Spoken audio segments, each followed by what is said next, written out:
서울 청년과 함께 함! 네, 서울시당 청년위원장 겸 용산 구현하고 있는 함대건입니다. 만나서 반갑습니다.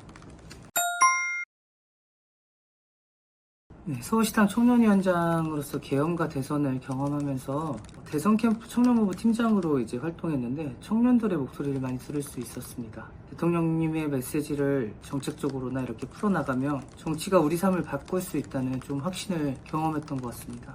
이후에 시당 청년위원장으로 청년 지방원들하고 협의하면서 문제들을 해결해 나가려고 노력했는데 구의원으로서 기초자치단체에선 청년 정책을 다루는데 좀 한계가 있었고 서울시 차원의 자료요구나 예산 배정, 조례 제정 이런 것들을 시도를 많이 했으나 한계가 조금 있더라고요. 그래서 청년 지방의원 후보자 그리고 서울시장 후보들과 함께 청년들에 대한 공통 공약을 수립해서 해결해 나가려고 이번에 도전하게 됐습니다. 아직은 조금 다듬고 있긴 한데요. 제가 제일 모든 후보들께서 조금 공감해 주시는 지점 중에 하나가 디지털 사회권 보장에 관한 건데요. 소프트웨어 구독 관련된 부분입니다. 생성형 AI나 유튜브 프리미엄, 일러스트 같이 우리가 어쩔 수 없이 써야만 하는 프로그램들을 개별적으로 구매해서 소비하고 있는데 사실 이 사회적으로 필요한 소프트웨어들은 청년 세대들이 소프트웨어에 대한 접근성이나 활용도가 굉장히 높잖아요. 근데 이걸 계속 민간에 비용을 지불하면서 활용하는 것들이 결국은 또 시민들에게 재정적인 부담으로 다가오고 하니까 이런 부분들을 좀 해결할 수 있는 게 또 디지털 사회권을 보장하는 길이지 않냐 이런 생각이 좀 들어서 디지털 사회권 보장이 하나의 공약이고요. 주거에 관련된 공약들을 좀 많이 고민하고 있는데 우리 민주당의 서울시장 후보들이 주거 관련된 공약들이 좀 많아요. 대통령께서 1월 29일에 부동산 대책을 내셨지만 살 수 있는 주거를 좀 많이 향유를 해야 되거든요. 청년들 입장에선 여전히 이게 거리감이 느껴지는 현실적인 상황들이 있어서 해결할 수 있는 방안들이 구체적으로는 뭐고 거시적으로 미시적으로 어떨지 이런 것들에 대한 고민들을 좀 하고 있습니다. 국민연금공단에서 이 사장님이 취임할 때 먼저 말씀하시긴 했는데 사실 제가 먼저 얘기를 했거든요. 작년에 연금 관련된 이슈들이 나오기 시작할 때 청년층의 반대 이유 중에 하나가 연금을 언제 수급할 수 있느냐, 수급할지 모르지 않냐 이런 거였는데 가장 근본적인 원인은 이 기금에 대한 효능감이었던 것 같아요. 그러니까 연금을 어떻게 투자하고 있고 이게 내가 나중에 받을 수 있는지 없는지도 모르고 이런 것들에 대한 효능감이 좀 필요하지 않냐. 그래서 청년주택을 직접 연금 기금을 투입해서 지었으면 좋겠다. 그래서 청년들의 주택에 이 기금의 재원이 활용되면 내가 낸 기금으로 내가 낸 주택에 살 수 있구나 이런 것들도 이제 효능감이 좀 올 수 있지 않을까 이런 생각을 했고요. 거기서 조금 더 나아가서 미국의 이제 몇몇 주에서 적절주거 기준이라는 기준을 활용하고 있는데요. 청년주택 거주해본 청년들의 이야기를 들으신 분들은 아시겠지만 닭장 같아요. 굉장히 잘 접을 수 있게 해놨고 굉장히 활용도를 아주 교묘하게 잘 해놨어요. 그래서 모든 생활이 가능하지만 이 금액에 굳이 여기서라는 고민이 생기거든요. 그러니까 주변 시세보다 저렴하다지만 그렇게 저렴하지도 않고 그 주거 환경이 좋지도 않고 그래서 이런 걸 해결할 수 있는 게 적절주거 기준이지 않냐. 그러면 예를 들어서 미국 같은 경우는 아예 창은 얼마나 있고 냉장고나 환기시설은 어떻게 돼 있고 욕실의 크기는 어떻고 방의 크기는 어떻고 이런 조건들이 해당이 안 되면 렌트 자체가 안 돼요. 지금 우리나라는 법상 최저주거 기준을 적용하고 있는데 이것도 사실 적용되기는 어려운 상태고 적절주거 기준을 공공에서 이런 청년주택이나 이런 주택을 공급할 때에는 이 적절주거 기준을 적용하게 하는 지점을 만들고 싶다는 생각을 좀 하고 있고요.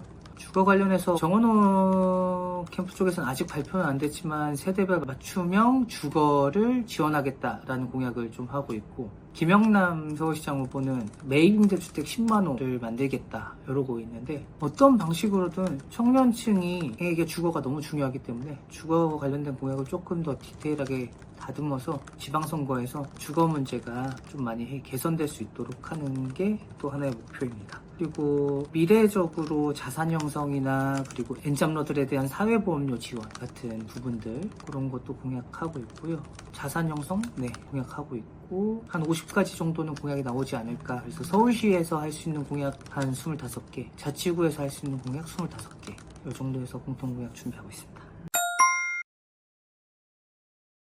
1인 가구가 40%가 넘거든요. 그리고 청년 세대 비율도 30% 중반대 정도? 굉장히 청년이 많이 거주하고 1인 가구가 많이 거주하는데 그들을 위한 정책이 좀 많이 부족한 것 같습니다. 도시가 굉장히 단절되어 있어요. 서로 이 동서와 남북이 너무 미군 기지와 도로들로 그리고 경의중앙선 이런 것들로 인해서 도시가 단절되어 있어서 이 단절된 도시에서 청년 세대나 1인 가구들이 온전한 정책적 혜택을 받기 어렵고 정책 전달력도 떨어져서 도시가 좀 안전해져야 되고 그들에게 조금 더 보다 살기 좋은 정책들을 많이 현실적으로 제공해줘야 되지 않을까 이런 생각을 하고 있습니다. 끊어진 계층이동 사다리를 좀 복원할 수 있는 방안을 서울시 차원에서 더 해야 되지 않을까 이런 생각을 하고 있습니다. 부를 많이 얻을 수 있는 직업을 선택하고 있는 이 사회에서 사람들의 근로의지가 많이 약화되고 있다고 생각하거든요. 이를 해결하기 위한 게 아까 얘기했던 주거 문제가 많이 시급하지 않을까 이런 생각하고요. 부를 세습받지 못한 사람들이 근로소득으로 오롯이 주거 문제를 좀 해결해야 되고 이게 또 부를 축적하는데 악영향을 주면서 순환의 굴레로 이어지고 있어서 민주당 이제 후보자들이 공약하고 있는 세대별 맞춤형 주택이나 매입임대 주택 같은 공격적인 주택 공급이 좀 많이 필요하다고 지금 보고 있습니다.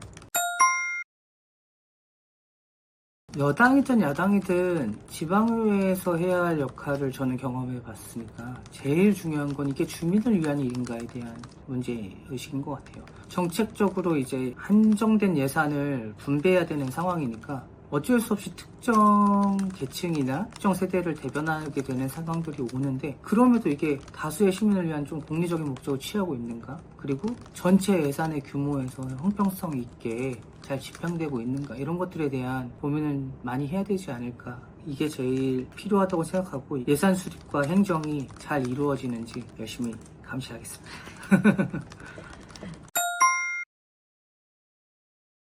제가 사회복지를 이제 전공해서 맨 처음 의회에 들어와서 발의했던 조례 중에 하나가 위기가구 발굴 지원에 대한 조례였어요. 제가 사회복지를 하면서 제일 충격이었던 건 결국 송파 세모녀 사건이었거든요. 이 위기가구들이 본인이 위기에 처해 있을 때 스스로 위기임을 인지하지 못하거나 이걸 정책적으로 해결할 수 있는 방식, 방안을 모르고 계시는 분들을 우리는 어떻게 찾아서 이분들을 위한 정책을 제공할 수 있을까 이런 지점들이 좀 많이 필요하다고 생각했고요. 그래서 이 조례를 제정하면서 다행히도 집행부하고 의견이 잘 맞아서 위기가구 발굴을 위한 사업들을 여러 가지 진행했어요. 그래서 이분들을 발굴한 분들에 대한 포상금도 지급할 수 있는 조례 그리고 발굴하기 위한 프로그램을 통반장이나 주민센터 직원들이나 저 같은 의원들은 이런 위기에 처한 가구들을 발견했을 때 신고하는 게 의무예요. 그런데 그러지 않은 분들, 내 주변의 이웃들이 어떤 경우에 이게 위기가구인가 이런 걸 잘 모르시거든요. 모르시니까 발굴도 못하고 예를 들어서 집에 한 바퀴 있는 화분이 장기간 물이 제공되지 않는 걸 보인다든지 이런 것들이 하나의 시그널이거든요. 위기가구 10개명 같은 거 만들어서 이제 주민들께 배포도 좀 하고 그런 경우에 이제 발굴된 경우에 감사의 의미로 약간의 유인책이지만 뭐 5만원짜리 문화상품권이나 답례도 좀 하고 하면서 제도가 잘 정착되게 노력을 많이 했던 것 같아요.